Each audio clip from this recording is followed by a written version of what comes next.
My name is Otto Scharmer. I'm speaking to you here from MIT in Cambridge, Massachusetts, on behalf of a course team that has done an amazing job of preparing for this moment, the moment of kicking off ULab 2016 and constituting us as a global community.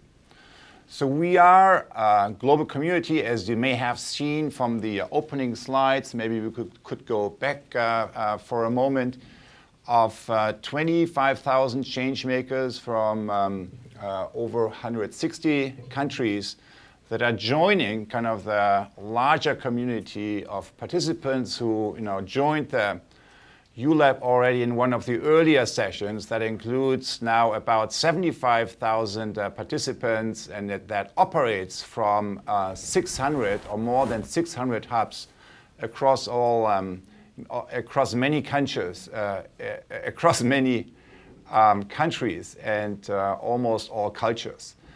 So before moving into more the substance of this first session, let's start with a little kind of introductory round. Adam, so let's start with introducing our team here in Cambridge. Adam? Hello, everyone. Great to be back together with those of you who are joining us for maybe the second or third time in ULab. And for those of you who are here for the first time, welcome. We're very much looking forward to the journey ahead. I will hand it over to Kelvy and then to Lily, who are also here with us today. Hi, this is Kelvy, and I'm not sure where to be looking. And yeah, it feels like we're back in a familiar place, and I know there are a lot of new people joining and a lot of familiar people out there holding the space with us, and I'll be drawing to help the system see what we're talking about and hopefully to help it see itself. Here's Lily. Hi, I'm Lily. I am really happy to be here supporting. I work with MIT CoLab and also on the Just Money MOOC, so I'm very looking forward to seeing this process go forward. All right, and then there's another part of our core team that operates from other places, like Lily in China, Julie from Europe, and also Martin and Angela from Europe. And here at MIT, of course, also Dana Cunningham, who you will meet later in this week's material and who will also join our future live sessions. And Janice and many more kind of that support this whole coming together. And then, of course, most importantly, all the fantastic work that has been done on the side of the hubs, the hub hosts, and everyone who created the space and the intention for us coming together in this moment and constituting us as a globally multi-local distributed community of change makers. So let's have a look at kind of who we are and kind of the different strands of society and of community coming together in our lab this time. So this is showing kind of the age metrics. So the median age 40 years with about 40% of students or of participants between 26 and 40, and 48% over 41.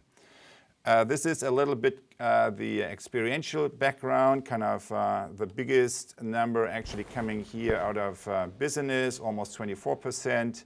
Then we have also a significant number kind of who are self-employed, independent, and then also a significant number coming from the educational sector, and then healthcare, government, civil society, really a widespread across all the different sectors and systems society is operating from. As you probably remember, we in the 0x class, which is kind of the precursor to this 1x ULab, and that hopefully all of you have taken, and if not, kind of it just takes 90 minutes. There is still the possibility to do that over the next few days. But what we did in this class is basically introducing this framework here and giving you kind of some of the key introductory clips and also interactions. And one of the major kind of introductory pieces, as you may remember, is kind of this turning around the camera back on planet Self and back on planet Earth, kind of moving with the astronauts into space and then turning around the camera so that we begin to not only look at planet Earth, but also planet Self and kind of the context that we bring from a different perspectives. So after that, we ask you, as you look at your own context, at your own situation, where are you experiencing a world that's ending and dying? Kind of what's the old stuff that in the moment of disruption we are living on right now is actually coming to an end? And it's interesting kind of when you see kind of what sort of answers come up here. So I haven't seen that one as the number one before. Capitalism, climate change, selfishness, consumerism. So we see kind of a lot of issues that have to do not only with the bigger systems and structures, but also kind of with the deeper taken for granted values that come with them, like consumerism. And then on the next question, where are you experiencing a world that's wanting to be born? So what we heard here from you is collaboration, maybe as the number one, love, education, nature, awareness, technology, compassion, creativity. So all those key values and elements will be central for us as we move forward over the next 7 weeks on this journey, which then will lead to another 7 weeks of prototyping time. So we also ask you, how do you actually experience the current moment? And we framed it as a moment of disruption, but we weren't quite sure how you would frame it. And in fact, 60% of you strongly agreed with the statement that we live in a moment of profound disruption in which we collectively create results that nobody wants, the deepening of the ecological, social, and spiritual divide. So 60% strongly agreeing with that, and another 26% agreeing with that. So that means really 85, 86% seeing our current situation from that viewpoint, that we do live in a moment of profound disruption. And what was also interesting is then when we ask you, okay, so what do you think others think in answering that question? And most of you said that you would not believe that others would frame it in the same way. So it was only kind of expecting 34% of others coming up with the same kind of viewpoint. Now, on the aspiration side and the commitment side, I want to make contributing to systemic solutions for the challenges above the number one commitment in my work. So that's a very strong statement, and yet 85% of you said, yes, that's actually what I want to do. And then the last question was, okay, how, given that commitment, that aspiration that you're holding for yourself, for your own work, what does current reality look like? And currently, I embody that commitment in my work, only kind of the 100% commitment, only the full commitment or embodiment, only 12% of us, said, yes, I'm already 100% there, and then it's more distributed for the rest. But most of us already have it. This is kind of very small numbers here. So most of us already do a lot in terms of these kind of changes. But there's also, as we can see here, some space for improvement and possibility, which is probably what brings us together in this ULab. So ULab is in a way more than a course. It's more than just learning methods and tools. It's really also constituting this community and this fabric of relationships that allows us to continuously and sustained operate from our deeper intention. So then the last thing we ask is, all right, so what is it that is holding you back? So if there is if what you currently do is not fully embodying your intention, what is it actually that holds you back?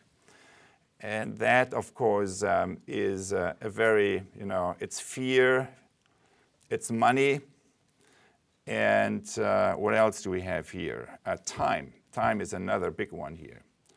Fear, money, time is major forces that from a current place where we are in are holding us back from more fully embodying what we feel our real intention is. So I thought that was really interesting, both kind of the 85% making the statement that creating the profound new systemic solutions that we need, the number one commitment in my work. That's a very strong statement.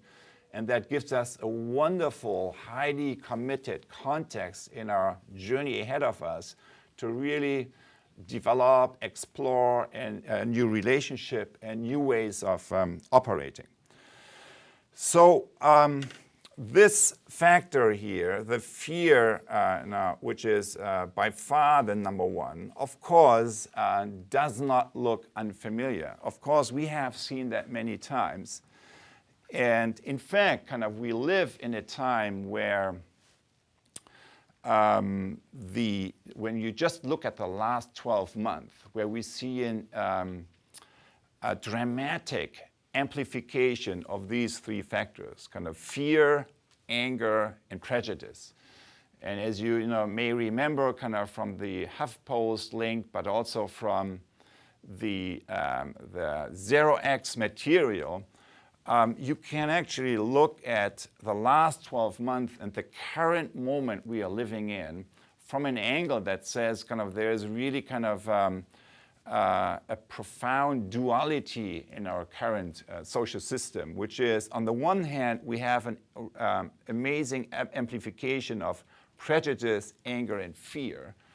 So we see that manifesting in the rise of global terrorism. We see that in the US election here, the global rise of the far right, the rise of Trump here as one who is head-to-head at this point, according to the most recent poll last night with Hillary Clinton, and the rise of many other ways of fundamentalism in which problems are attributed to those that are different, and where the erection of walls seems to be the solution, versus another attitude towards the current moment of disruption that is more focusing on cultivating the open mind, the open heart, the open will, or curiosity, compassion, and courage. And that allows us to more lean into this moment of disruption as a moment of possibility that maybe is inviting us to let go of certain aspects of our old self in order to let come of emerging future possibilities.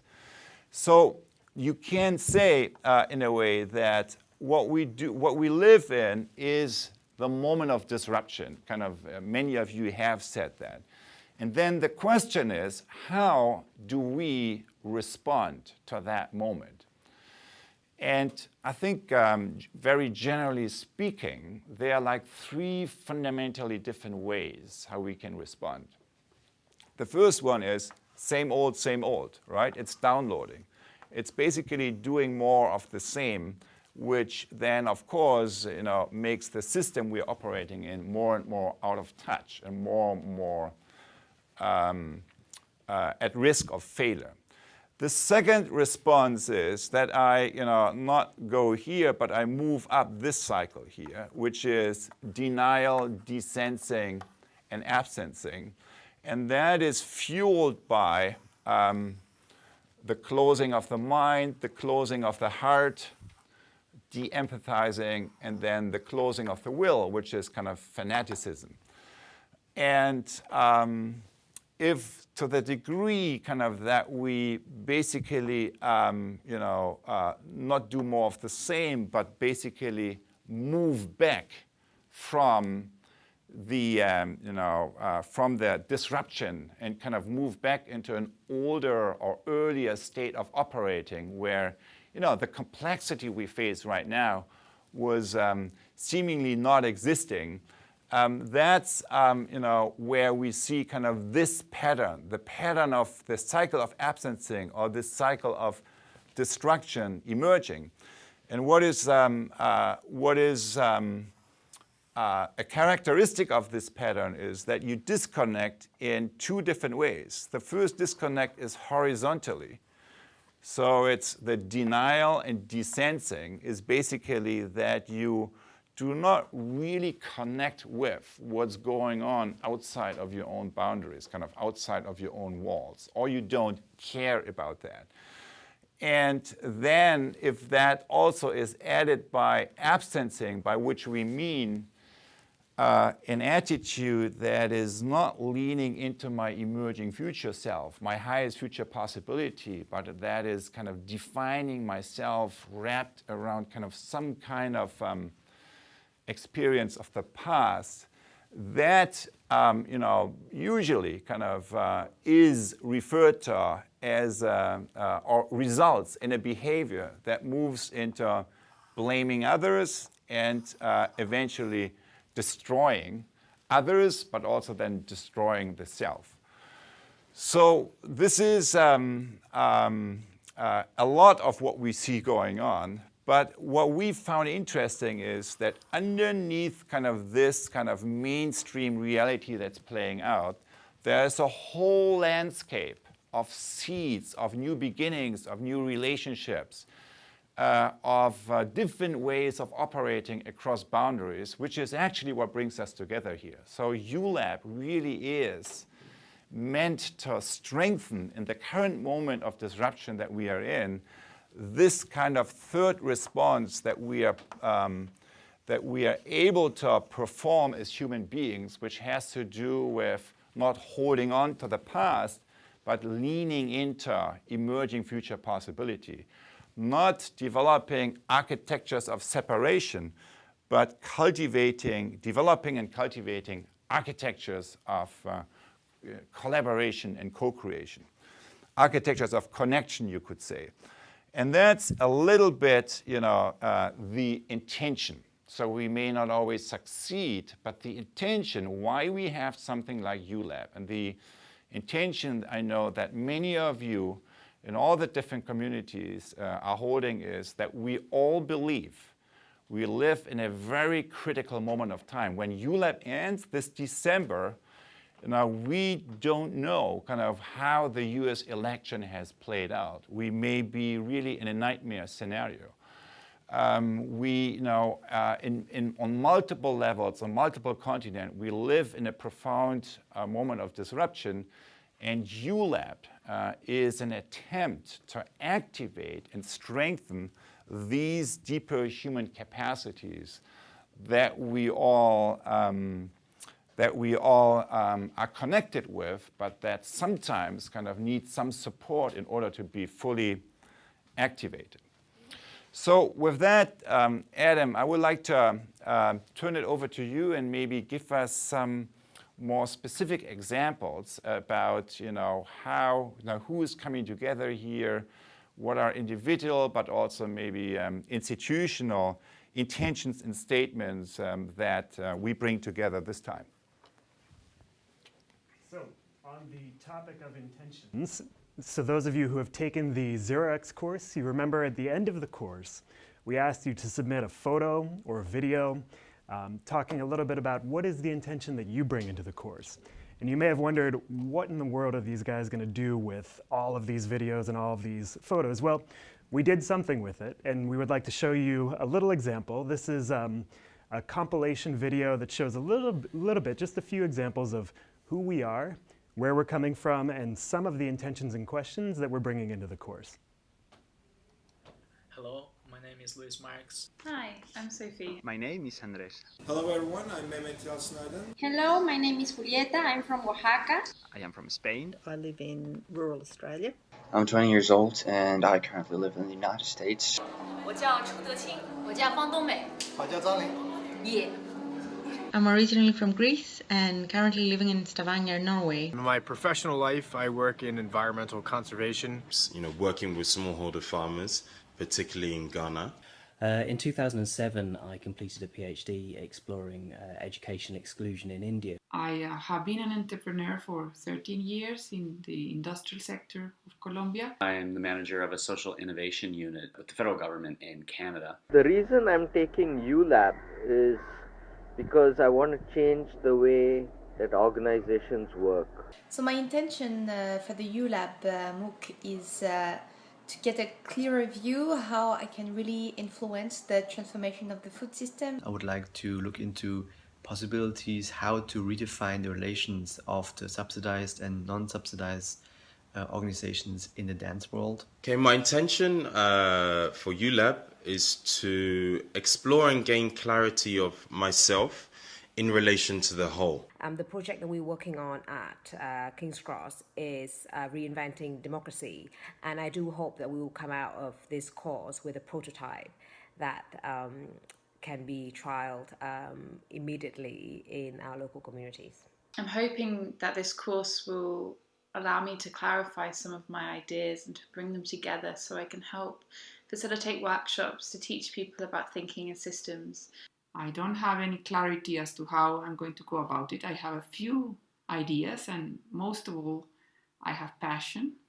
And my questions are, I think the first question is, how do I get paid to do that? Because I've been kind of fighting a bit with that for the last 2 years.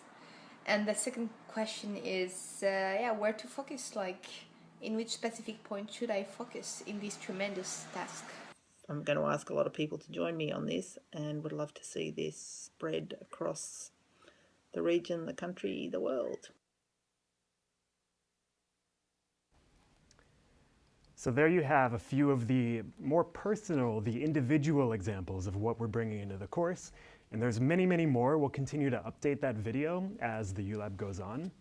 But then there are also a bunch of different larger scale institutional organizational examples. And I know many of you in the questions that we asked you to submit prior to the session were curious about what some of those are. So I'm going to go through just a few of them. Starting in China, actually. So most people from China probably are not able to join the live session right now because of time and connectivity and different issues, but there's a huge number of people taking the ULab in China. And I had the opportunity to visit some of these hubs, one of them in particular, a couple of weeks ago. So this is a photo in Xi'an in China. Some of you may have seen that we posted a little bit of a description about what's going on there. 500 people from across the city, Xi'an, who are gathering and working on their own individual business models, but doing this collectively. So we'll post the link. There's more that we can share about this particular story and more that we'll talk about with China going forward. And then there's also an example from India. So there's a group actually watching the live session right now in Jaipur, India, from the company Jaipur Rugs. I also had the fortune of visiting them a couple of weeks ago. So we took a learning journey here. You see one of the photos. And we looked at some of the challenges that the organization is facing about how do they evolve themselves going forward. So this is just one photo. Here's a photo from the workshop. And they also just this morning sent in a short video talking about what their organizational intention is for using ULab Let's take a look at that video.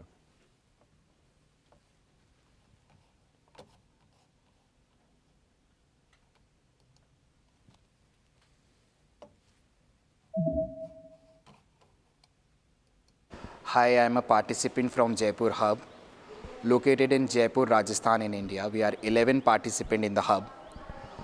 We are working with an intention of helping ourselves with our listening capabilities and do more of factual listening. We want to connect with all our stakeholders with an open mind, open will, and open heart. This connection will help us to go through the root cause of the problem, bringing harmony to the team and the environment of the organization, and meet the bigger intention, that is preserving the art of weaving. Thank you.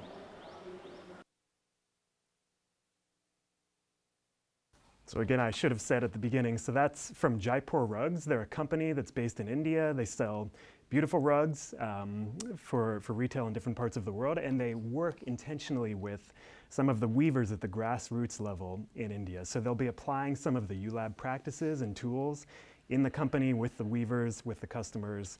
So stay tuned. We'll hear more updates from them going forward. There are also a number of you probably watching from different impact hubs in different parts of the world.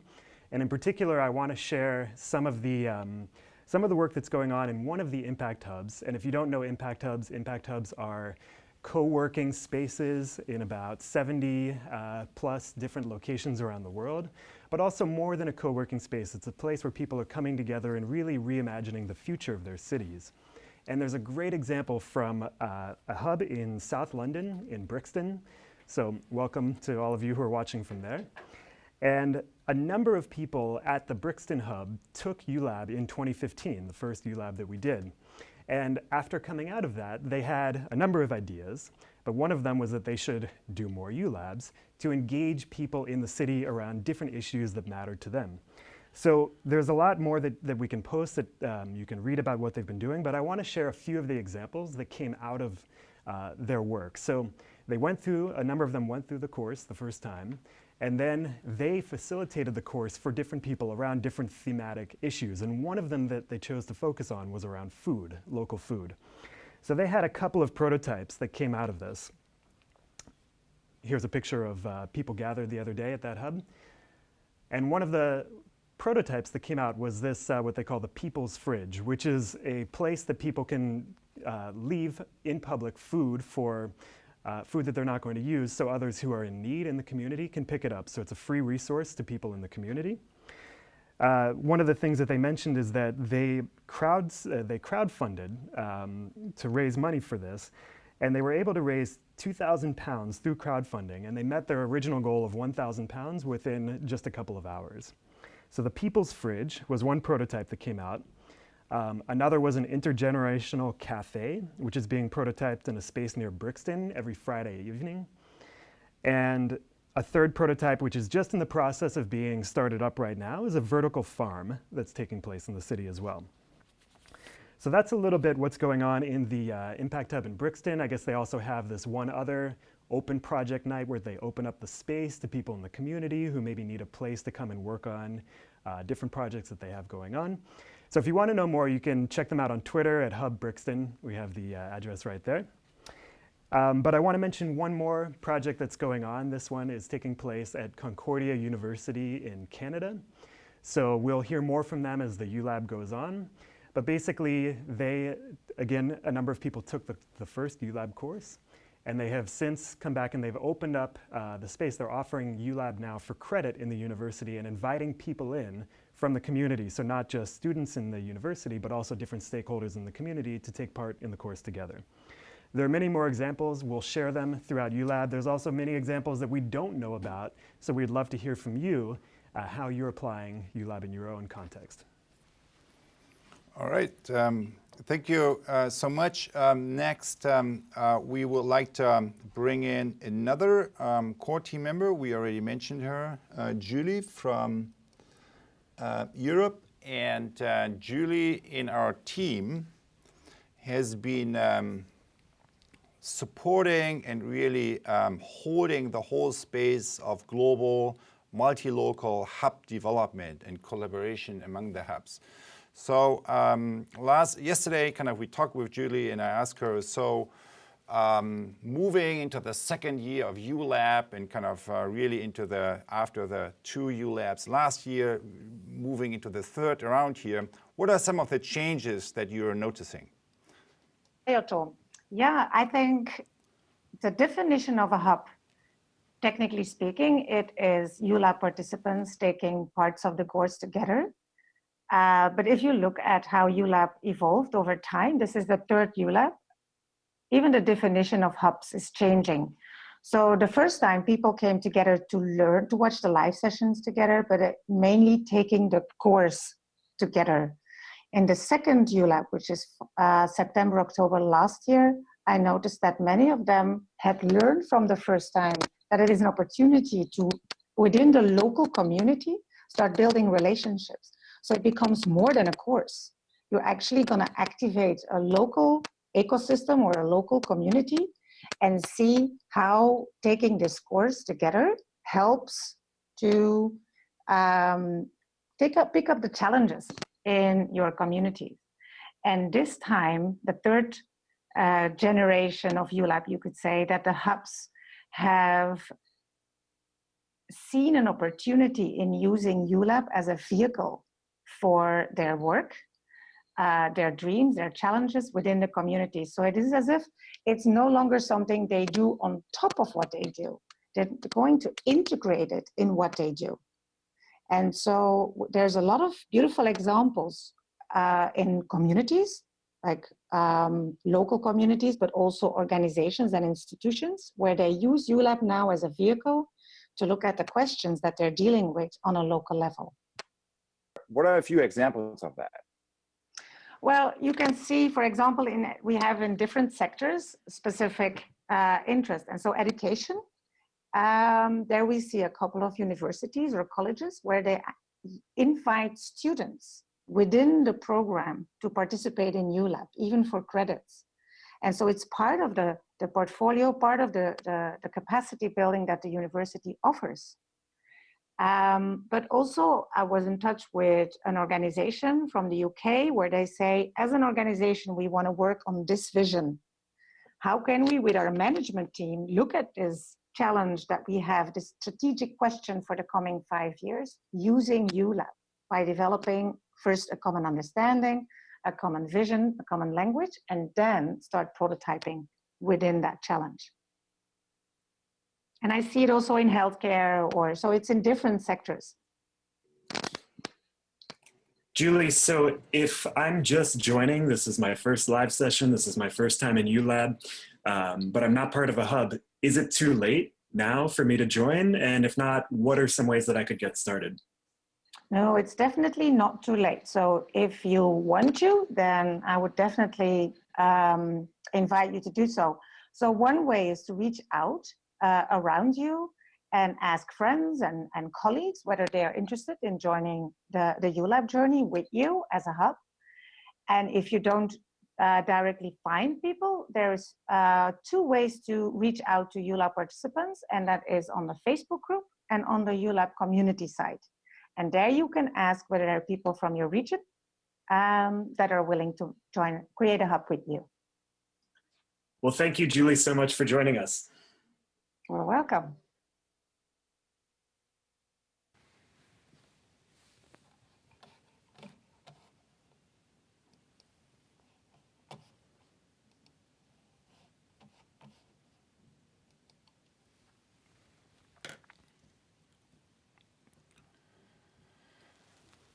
So I thought what Judy just described is really interesting and relevant also to the moment where we are as a community. So she said, last year, the launch of ULab, really it started, the hub started as watching together the live sessions and taking a course together. Then stage 2 was activating an ecosystem of collaboration, an ecosystem of relationship, of focusing around bringing about change.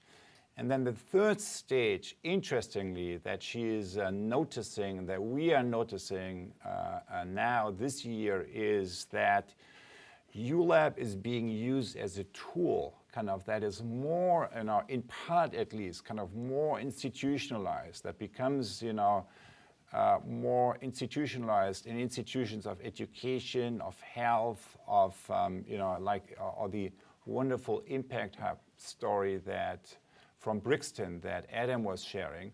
All of these are great examples where ULab turns into a tool that allows you to put your purpose into practice.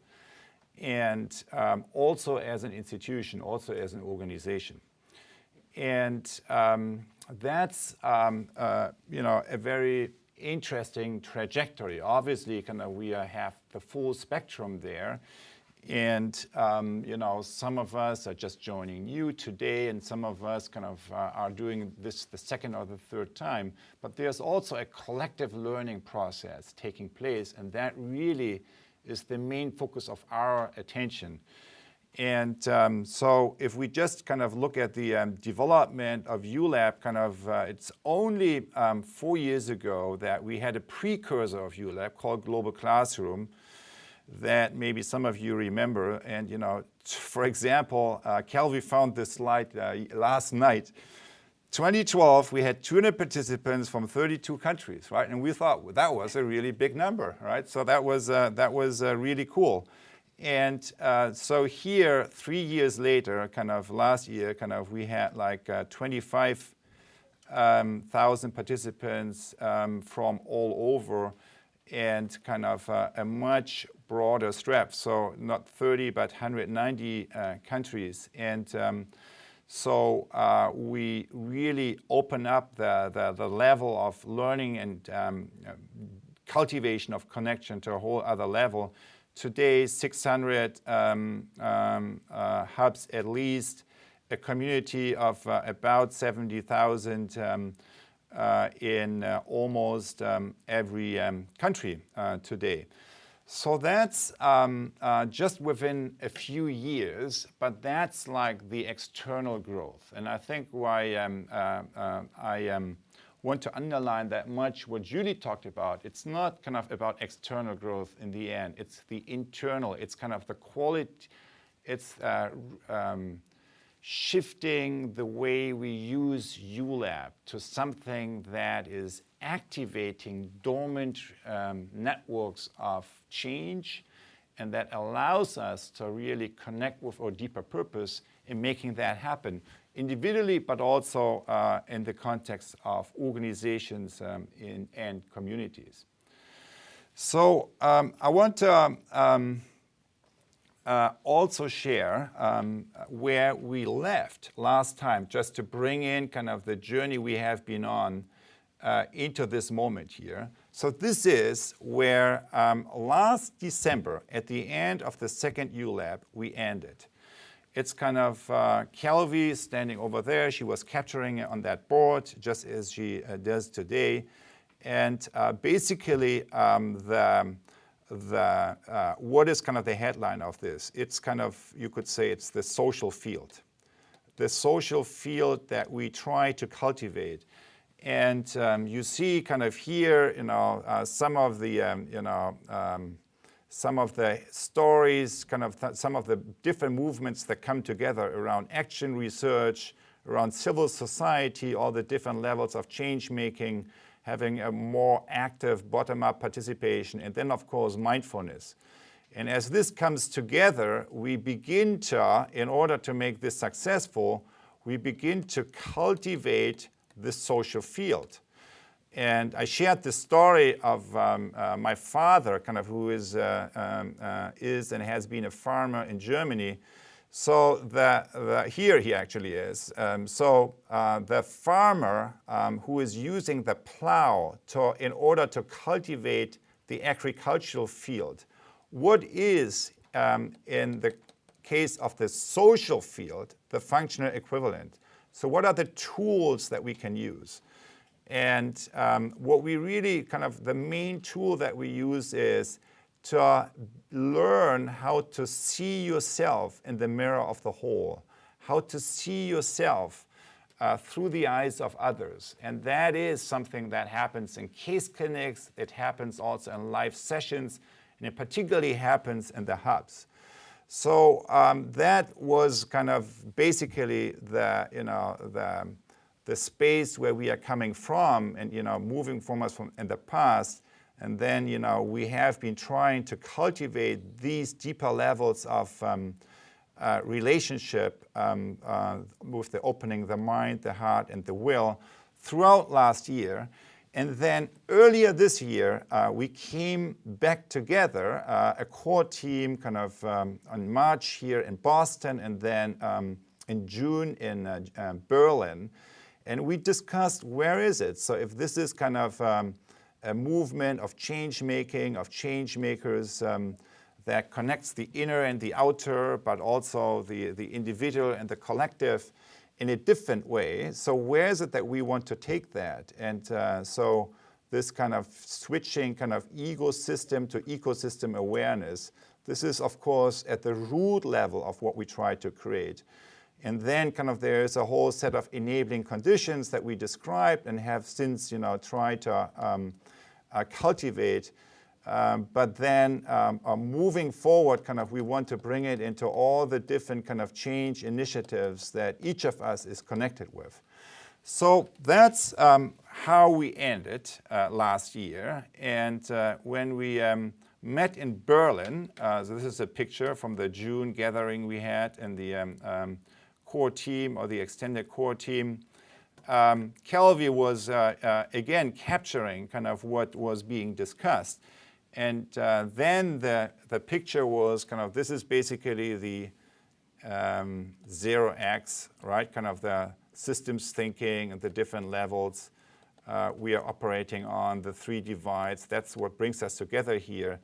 But then during the Berlin meeting, kind of how to really put in these different enabling conditions, like hubs, kind of like methods, tools, platform. We are kind of in the process of creating a 2.0 version of a platform which will be much more supportive and co-creative and functional for us as a global community, hopefully to be launched next year.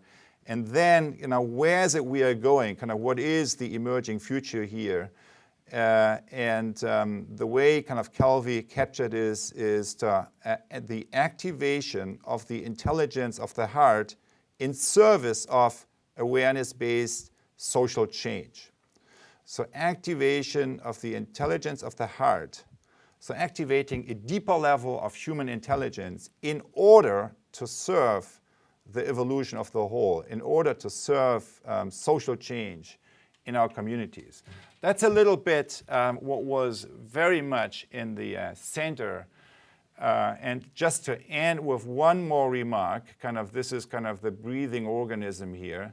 So what the intention we are really holding, and yes, we are not there yet, but the intention we are holding is with ULab to create kind of a year-long annual cycle that is supporting kind of the global innovation ecosystem that we already participate in through all the different 600 plus communities that we are organized in. But that the ULab then not only is like 2 months a year, September, October, but it's kind of having kind of this September, October, followed by another 2 months of prototyping, and that then maybe in March or April that there would be a part 2 version of ULab that is more focusing on the systemic acupuncture points of change, kind of featuring examples in education, in sustainability, in agriculture, in government, in business, that embody kind of these new ways of operating that we are striving towards, that embody kind of 4.0 principles, you could say, to use the language of 0x, or that help us to cross the social, ecological, and spiritual divides. So that's and that ULab is kind of facilitating both that, say, I am an innovator in education, I can connect change makers in that space, but then through these live sessions and then live breakout groups that we hope to have in a few months, and maybe even test run during this ULab this fall, that I also get connected to the change makers in other areas like finance, like business, like government. So that's a little bit kind of the bigger picture. We are coming from a little bit of the history. So it's an history that's embedded kind of in a global moment of disruption we are in many countries. But it's also a history of change making, kind of where kind of the different strands of more awareness-based and more systems-based change through what we try to do are coming together and forming a relationship that hopefully activates all the different levels of intelligence that we already have, but not always fully activate.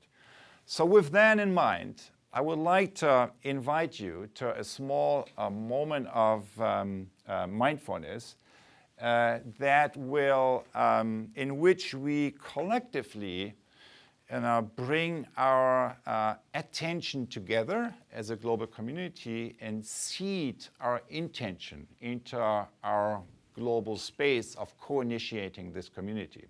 So I will walk you through a few steps, and that way you will have the possibility to connect a little bit kind of with your own intention, but also with the larger community that we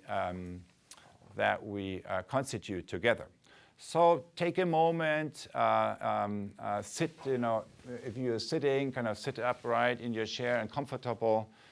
And over the next 4 or 5 minutes or so, I will walk you through a little kind of global moment of stillness that allows us to really connect with the deeper intention that we bring to this journey and to this moment, both as individuals, but also as a community.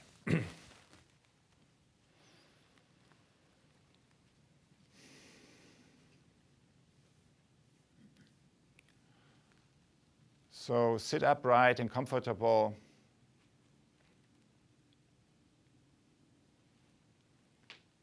And take a deep breath and relax.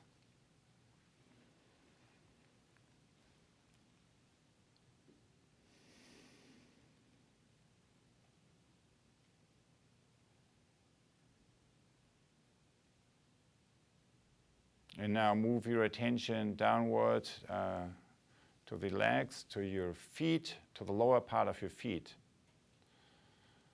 to where your feet are touching the ground.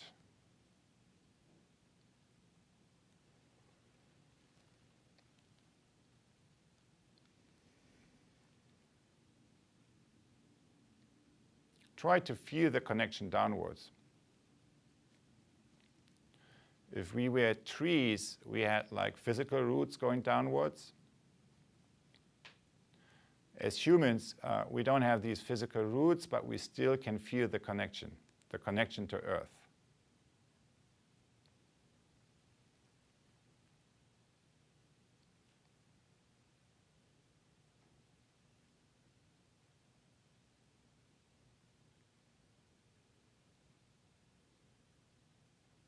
Try to feel, if you can, that connection all the way down to the middle of the Earth.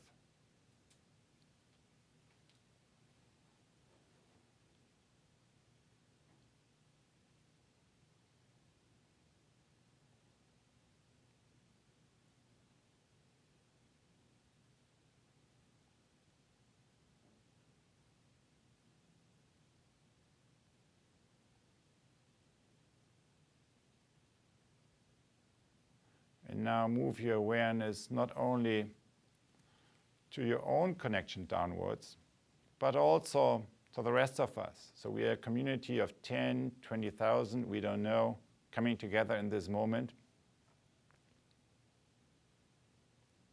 Everyone feeling that connection downwards.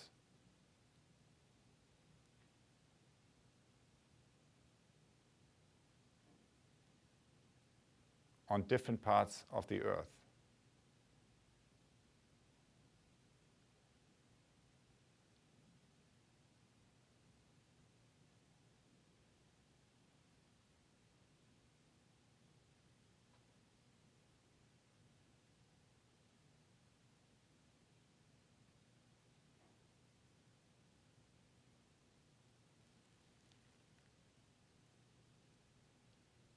And now slowly move your attention upwards to the middle sphere of your body, to the field of your heart, the region of your heart. Attend to your heart.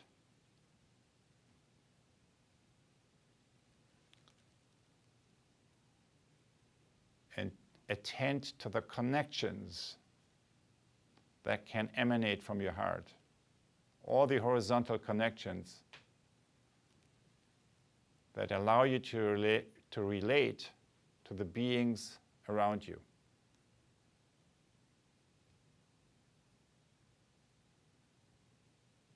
Notice your heart.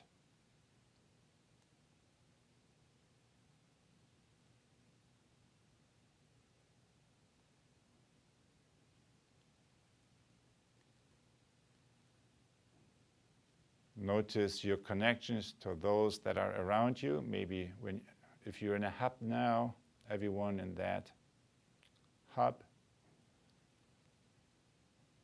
If you're alone, to those that are close to you now.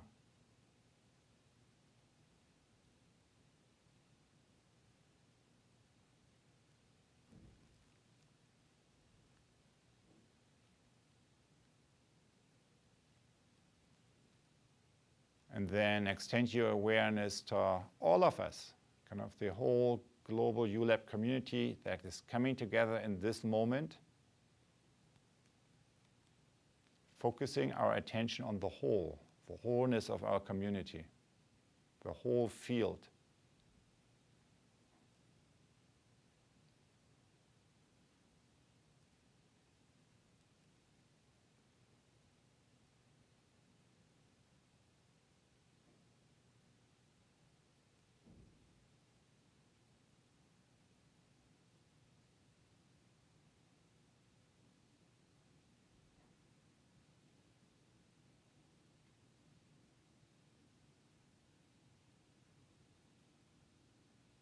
And now let's extend further our attention to the entire web of human relationships on this planet, particularly onto those who are currently living under conditions of severe suffering.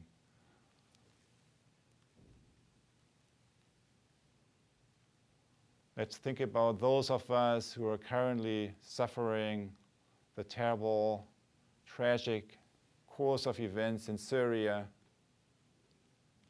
and in many other places where people are displaced and victim of direct and structural violence.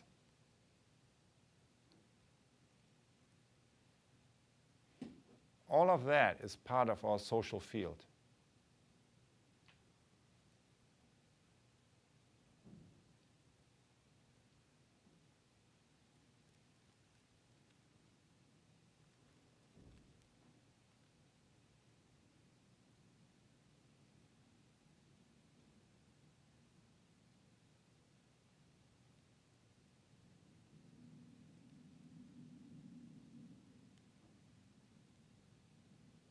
And lastly, kind of even further extend the field of your heartfelt awareness to those that, we may be in disagreement with or in conflict with, or we may have a difficult relationship through the experiences of the past.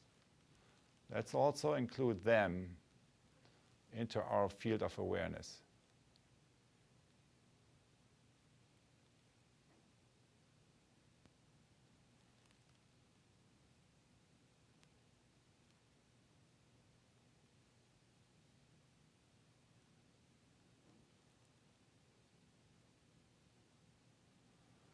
And now let's continue to move upwards our attention from the heart to the head, to the upper part of our head.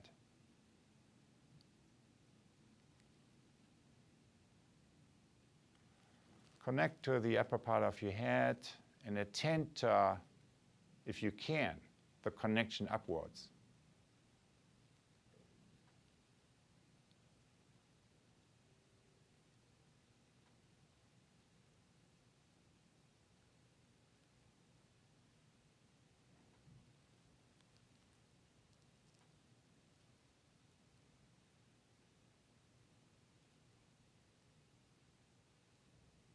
And as we attend to the connection upwards, we can also attend to the intention, the sense of purpose, or the questions that we are bringing into ULab, into my ULab journey.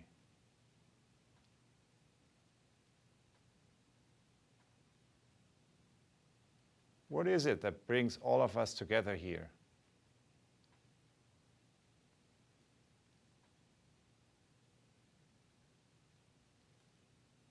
What is this moment we are living in asking us to do as a local, regional, and global community of change makers? Attend to your head and attend to your connection upwards.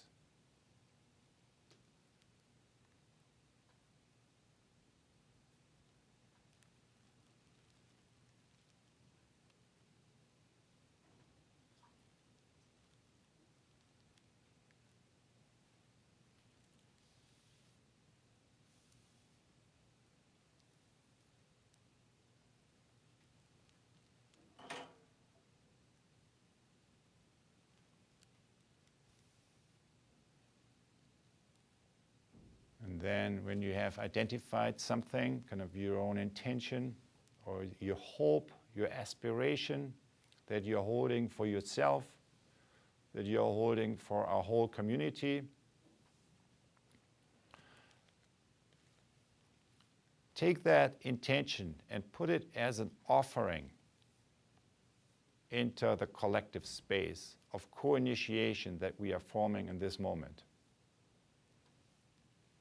So crystallize your aspiration, your intention that brings you here,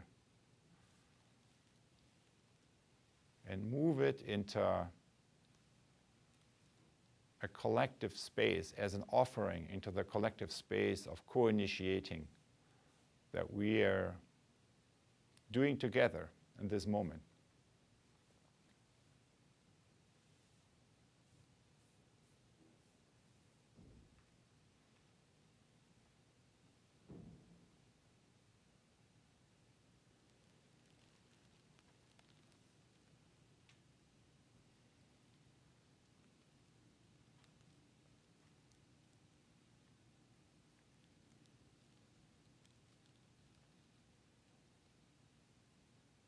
And when you have done so, open your eyes, take a deep breath and relax.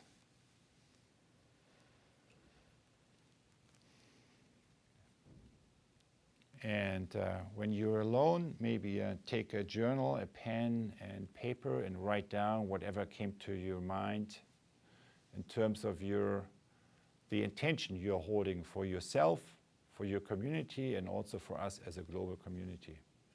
Just boil it down to a few sentences, 1 or 2 or 3 sentences. And if you're now joining us from a hub, just turn to your neighbor and share with your neighbor what it was kind of that took shape in your mind as you went through this little moment of mindfulness. What's the offering that you're bringing into our collective space of co-initiation? Let's take for that 3-4 minutes, and then we'll take it from there. Enjoy the conversation with the person next to you or with yourself.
try to finish up your conversation with each other or with yourself in the next few moments, in the next minute or so.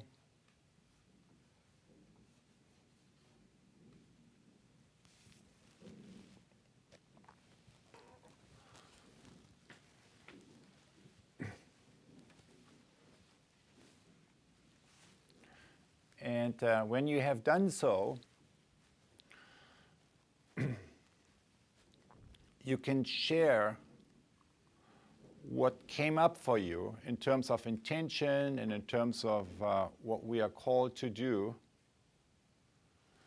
via one of these three mechanisms: Twitter, #ULab, #intention, Facebook, the Facebook group that Adam mentioned, Julie mentioned, facebook.com, groups, MITxUlab, or simply use email, ulab@presencing.com.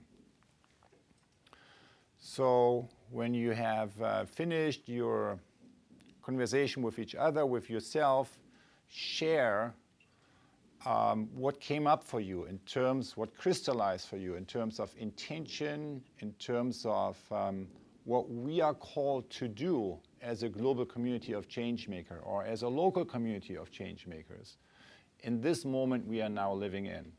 So share a little bit via this mechanism, and then we will reading out some of those. We'll also engage in the questions that you generated beforehand and that Adam will facilitate us through.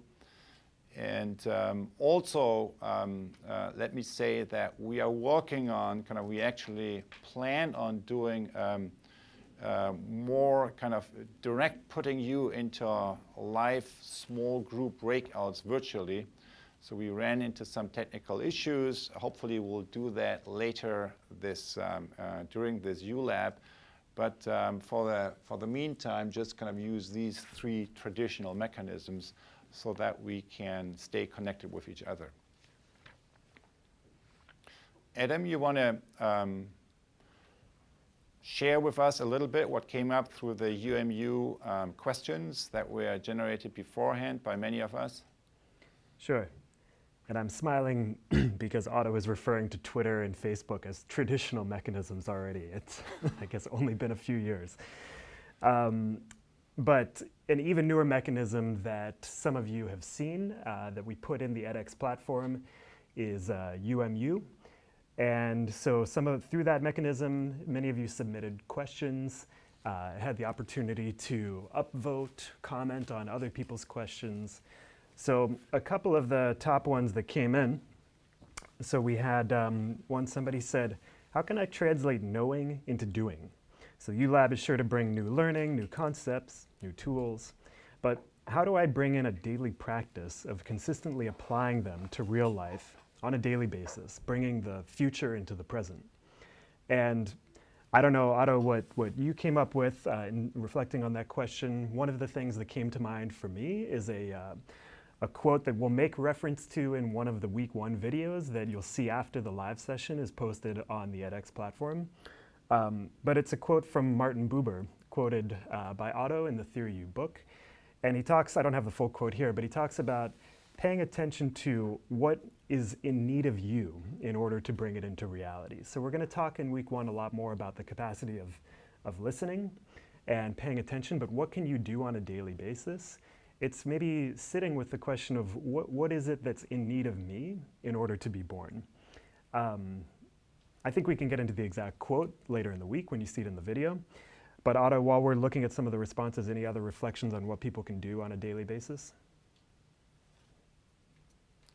Well, I would say, in addition to what you said, is set aside quality time for yourself where you really focus on your intention. Because often when we go through the course of the day, we are moving into a reactive way of operating. And something that I have found very helpful is to create a little moment of intentional stillness for yourself. I mean, we just had one, kind of something that grounds you more into your real intention you're holding. For example, in the morning, we also, I think, another mechanism that we will use and also introduce to you and suggest to you to engage in later in this course is the evening kind of listening review practice, kind of something where you really keep track of yourself and your own way of engaging with your environment. And the last one certainly is kind of a community. It's coaching. It's kind of find a dialogue partner, find a holding space for yourself that helps you to progress on that journey. People that support you in both what you try to do, but also connect with you around challenges you may face in your own journey right now. So those are three things that come to my mind. So maybe one or two more questions from this list. So we had a question from Amandine, who asks, well, actually, what is it that we can expect during and by the end of this course? And I was reflecting a little bit on that last night. I mean, it's a good question. It's a fair question. And what came to mind for me is that, the ULab works at different levels for people. So it depends a little bit on what you put into it. At the very least, what you can expect to get out of it is maybe a new way of seeing the world, opening up to different perspectives. But also, we're going to now, after the live session, offer you a variety of different mechanisms where you can really engage with each other in new ways and with yourself in new ways. And if you do that, we've had a lot of people say, after taking ULab, we did a post-course survey that we've mentioned a couple of times if you've been part of this before, that almost 30% of people who took the survey said that ULab was life-changing. And so we wonder, well, why is that? And a lot of it has to do with what you can get out of the coaching circle practice and what you can get out of practicing the various other listening mechanisms that we'll introduce in the next few weeks. So it can be a very interesting outer exploration and inner exploration. So that was one other question that came through. I don't know, Lily, if there's anything else on Twitter that's coming up. There's a little delay in the stream, so we may not be seeing all of your posts just yet. But one other question, I have a few more here, but if we want to move into maybe another bigger question that a lot of people are sitting with, and maybe an intention around this, is we had a few people who said, okay, well, is it really true that, so we know that we're collectively creating results that nobody wants. We've seen that perhaps on a bigger scale. But is it true, or is it part of the problem that surely some people do want some of these results that we're seeing that many of us would consider negative results? And is it genuinely in their best interest to pursue them at the expense of others? So this moves us a little bit into the question of how does ULab influence change for those who are in positions of power who currently maybe benefit from the existing system? So a lot of us, I think, are bringing in the intention of exploring this question, well, what can we do if we run into resistance, or we know that maybe not everybody is necessarily seeing change from the same perspective? So Otto, do you want to take it from there?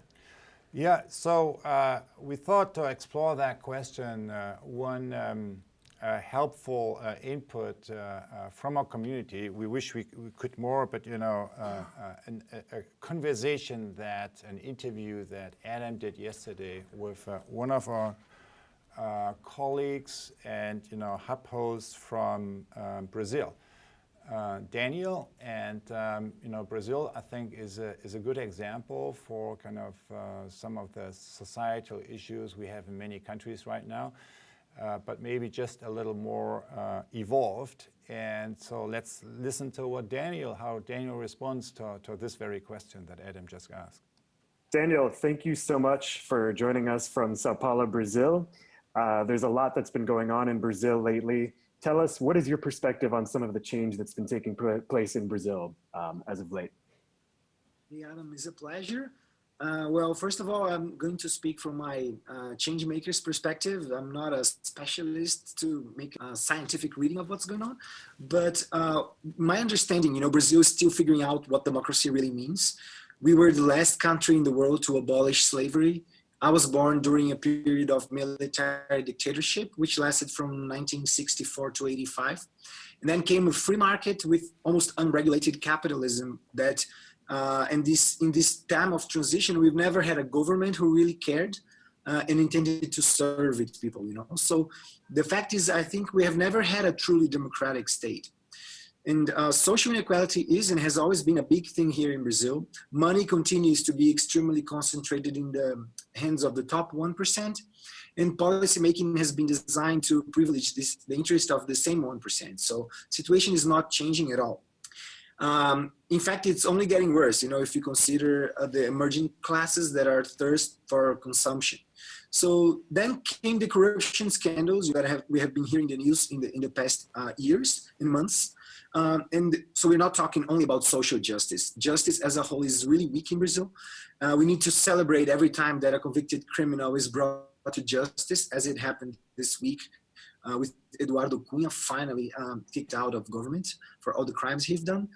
So we are now uncovering all of these systematic corruption scandals, you know, that are showing that billions, maybe trillions of dollars have been stolen from us, from taxpayers, you know, for decades. And almost all political parties involved, almost all government sectors involved. So in my understanding, the streets are now divided between people that want the new and people that are crawling for the old, you know. So some people are really trying to avoid change and calling chaos what's happening because they really want to keep themselves in power.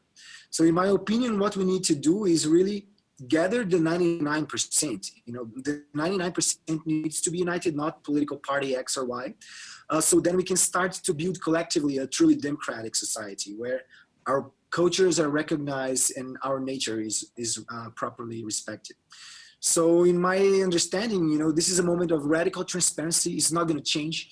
And we need to gather people that are change makers, people that are really wanting to engage in social change or environmental action.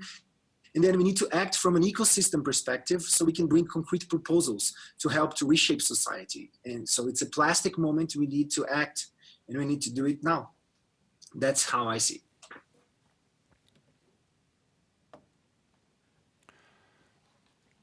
It's a plastic moment. So gathering the 99%, that's what Daniel says, and developing new forms of collaborative structures across institutional boundaries. Reflecting on that, I would say when you really look at, it is true, kind of, we say collectively creating results that no one wants. Maybe a more precise statement would be that almost no one wants. So there are probably a few. And it's also true that in the current arrangement, there are some people suffering more, some people more benefiting for the, seemingly benefiting from the current situation. So when you,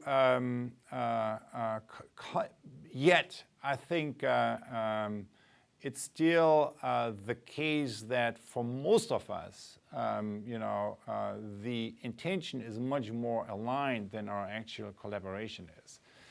And so that we do create results that no one wants. So if I, you know, look at this and say, okay, so what is really the question here? The question here is, in a world where we have more and more of absencing, how can we, you know, strengthen this capacity of connecting with this interior dimension or intelligence, not only as an individual, but also as groups, as a society, kind of as governance systems? That's really what we try to explore. And what, you know, it boils down to, I think, in my view, is three main questions. How to reinvent the economy in a way that makes it more sustainable and also more, you know, reduces inequity, kind of more fair towards inclusion and well-being of all.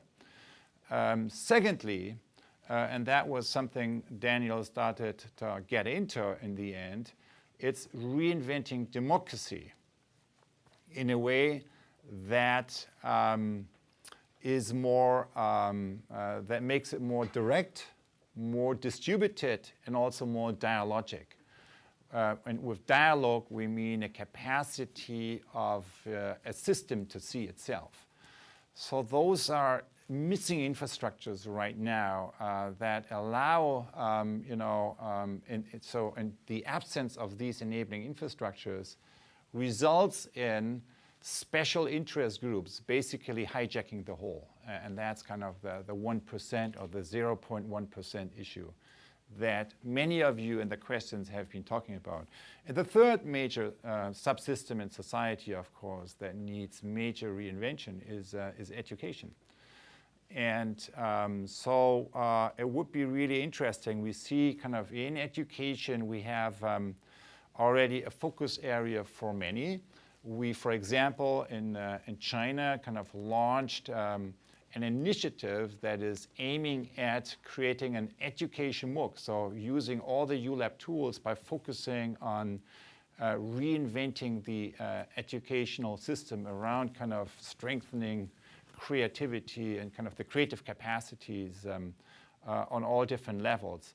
So we could, and then we could have, as we move forward, maybe focus areas that would focus on these various, what we also call them sometimes acupuncture points, where these systemic changes are pursued in a more intentional way, and then where in the future, hopefully starting in 2017, we'll have like a part 2 of ULab that goes in much more detail how these systemic changes actually can look like, what's being experimented, what's already existing, and what can be learned. I wonder, Adam and Lily, kind of are there other, contributions kind of from this session that are coming from the global community right now? What are we hearing through our old traditional channels? There is quite a lot coming in. I guess I would invite those of you maybe now or after the session to take a look on Twitter and Facebook, in part because it's coming in a little too fast for me to make sense of. Yeah, I mean, I think what strikes me first of all is seeing how many of you are gathered in different parts of the world, sending out photos real time. And so it's really energizing, I think, for us, but also for everybody else to see in real time what's really going on, people really coming together. I haven't picked out a specific intention or quote just yet. So maybe this is then a good moment to, Adam, also look forward and to maybe wrap up so that we can give folks, particularly in the hubs, if so many are in hubs, it would be good. I think now is a good moment to really connect in a more conversational style with the people that are around you. And so what is it? So at the end, so this is the last 75, 80 minutes, really has been the co-initiating. What's ahead of us? Kind of what is the journey ahead of us, and what particularly with view of the next week is the main focus. And maybe I pull up kind of this little slide here that shows us a little bit kind of the big picture journey. Kind of we are kind of, this is where we are now, the live session. In 3 weeks, we will kind of gather together with the, at the bottom of the U, a second live session. And then another 3 weeks later, it will be late in October, we'll be focusing on the prototyping work, which will be launched then and move through another cycle of 7 or so weeks before we have the closing session in December. So now, Adam, with view of, between now and the next live session, what's basically happening here, and what is the focus this following week? So the focus this following week, we really, I know we've just spent quite a long time in front of the computer here. We want to now move away from the computer. So What you'll find starting in week 1 is that there are a few videos giving some frameworks about listening. We introduce a concept called the levels of listening. And the main thing we really want you to focus on is going out and doing a few things. First, we'll invite you to do what we call an empathy walk. So the instructions for that are all given in week 1, but essentially it's basically going out into your community, finding somebody who's very different from you and spending some time really walking in their shoes, understanding the world from their perspective. The other thing that you'll do this week is to form your coaching circle. So coaching circles, you can form them with people who are in your hub.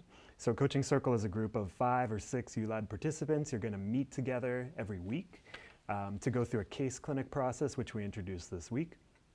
You can form coaching circles, as I was saying, with people in your hubs, or after the session, you can go on the ULAB community site and you'll find a mechanism where you can connect to other people who are taking ULAB in different parts of the world and form coaching circles together with them. You'll meet over Google Hangout or Skype or however you want to connect. So that's, again, the main takeaway for this coming week is that empathy walks, coaching circles, make sure that you do watch the video so that you understand the frameworks, but we really want to move away from the computer and moving out into action. So that's what's coming up for week 1. There's more action-oriented things for week 2. Check down at the bottom of week 1. We'll give you a little preview of what's ahead there. Wonderful. Thank you very much. So as we come to the close, Kelvin, what are we seeing here? So I was looking over to you. Your current creation here, what is it we are seeing here? Well, one thing that I was really, that you'll see in the visual summary from the coming week that I got engaged with in the past few days was this idea of how to really visualize the field, which I've been exploring for the past years, and I've been doing it with lines that kind of go back and forth, and it came out. Like, I think I was so excited to use my brush again on this chalkboard that this sort of weaving, and then the idea. Somebody had asked a question in Facebook around, these 2 points kind of ending at the same place, and I asked Otto earlier about that, and his response was, so visually it can be confusing, although conceptually, what makes sense is that the stronger we reinforce this, that it helps to counteract the upper arc. So anyway, so I got. So I was trying to reinforce the bottom. And in the weaving, the thing that was most interesting to me was actually that I was so overexcited by using my brush that I had too much ink on it and it started to just drip, which I was cleaning up, and then I thought, actually, that's sort of the sadness, that there's a sadness in letting go, even if there's so much struggle going on, that there's some loss. And so I really loved the drips and left them, and then tried to just focus on this sense of the weaving that we're doing. And I think it's, if we look back again at the global map, it's kind of remarkable how many people there are. It's remarkable to me how many people there are across the world interested in this right now and wanting to find a way forward. And I think weaving is one of the things that this course can offer. So I hope that comes across. Do you see anything? Well, I'm just, so Julie's description here, so that's capturing my attention, the hub evolution, taking a cause, activating a local ecosystem, institutionalize it as a tool for your deeper purpose. I think that's really, so in a way, what we try to do with the 2016 ULAB really is kind of after the, huge launch last year to really refine our processes, kind of, and we have worked kind of for the last few months to really do that, to learn, to refine, to improve, to better create the infrastructure for holding this. And part of that will be a relaunch of the digital structure that we are offering next year. But that is really something no one can do alone, and where we really invite you to co-create the space with us, let us know kind of where you see opportunities, what we can do differently, what's missing or could be changed, since this multi-local ecosystem community that we try to bring into the world, or that we try to advance because to some degree it's already there, really only works if many, many more people have kind of the question you just articulated, which is kind of how to interweave and how to hold the larger space. So thank you for you. I was only going to add that I'm aware there are so many people gathered in hubs, and there are also so many individuals tuning in. And it's not always easy to be one and know where your place is in the picture, but I think that that's the call of this week, is to tune into ourselves and find where we are in the larger picture of things. And maybe just in closing, kind of two real sources of inspiration for myself. Kind of one was kind of to see Julie and others like Simon and others in the team hosting the global hub host community to, through multiple calls and, infrastructures that we as a global hub host community learn from each other, from our experiences in real time. And then you came up with this idea how to do the graphic recording in a more distributed way. You want to say a sentence about that? Oh. Well, there in the tool section on the uSchool site, there's a visual practice area, and I'm trying to explain it there. So you can go there if you're more interested in the visual practice component. But I'm really trying to just open this up so that it's not just me at this blackboard every time, that it's lots of people drawing all over the place individually and also in the hubs. So yeah, you can refer to the site for that. Is that what you meant? Yeah. Yeah. And likewise, also kind of it shouldn't be always kind of us doing the talking here. We try to bring in video clips and so forth, and we actually intended to have a more interactive social or communication technology for this session, which due to technical issues didn't quite work out because everything is first, hasn't been tested on that level of scale. But we are working on it, and we hope to during this, the next few months, but also next year, to significantly evolve our enabling infrastructure to match the connections we create more and better with the intentions we are all holding and bringing into this space. So now enjoy your conversations in your hubs, kind of enjoy the conversation with yourself, and we look forward to reconnect with you on all the other channels over the next few days.